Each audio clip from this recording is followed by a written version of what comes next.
Indian parents need to understand one thing that your kids came through you, your kids came through you. तो जो parents अपने बच्चों को ये सुना रहे होते हैं ना कि तेरे पे तो हमने इतना पैसा खर्च किया, तेरे पे तो हमने इतनी इन्वेस्टमेंट की, तेरे पे तो ये सारी चीज़ें की, तुम्हारे तो सारे शौक पूरे करते हैं, पर तब भी तुम ये नहीं करते, वो नहीं करते। देन सर उन्होंने नहीं कहा था कि आप हमें पैदा करो, उन्होंने नहीं कहा था कि आप हमें इस देश यहाँ मतलब इस संसार में लेके आओ। ये आपका डिसीजन था, आपने सारी चीज़ें की, आपके एक्शंस हुए, उनका कॉन्सिक्वेंस आपके बच्चे हुए, ठीक है। एंड ये चीज़ समझनी बहुत ज़रूरी है। मैंने देखा है इंडिया के पेरेंट्स कई बार कह रहे होते हैं कि हमने तो अपने बच्चे में ना इतने पैसे खर्च किए, पर तो भी वो हमारी बात नहीं मानता।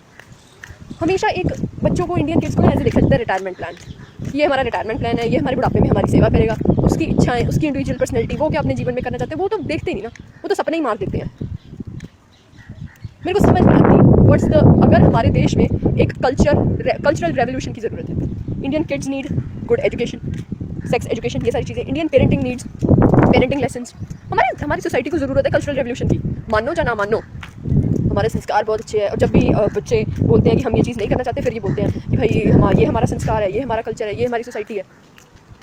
सीरियसली बच्चों को बना रहे हैं। इवन ये सारी जो सिचुएशन है ना, कि ये मेरे साथ भी पर्सनली हुई है कि हमने तो तेरे पे इतने पैसे खर्च किए और तू अपनी ही मर्जी करती है अपनी। मतलब मैंने करियर में अपनी चीज़ की, I didn't do engineering, I did something else, और मेरे को अभी तक सुनने को मिलता है कि तूने इंजीनियरिंग क्यों नहीं की। तो मैं समझ सकती हूँ कि majority of the Indian middle class kids, हम सब इसी फेज से गुजर रहे हैं। एंड स्पेशली जो 2000 से लेकर 2005 तक पैदा हुए हैं, पता नहीं हम कौन सा कर्ज लेके पैदा हुए हैं।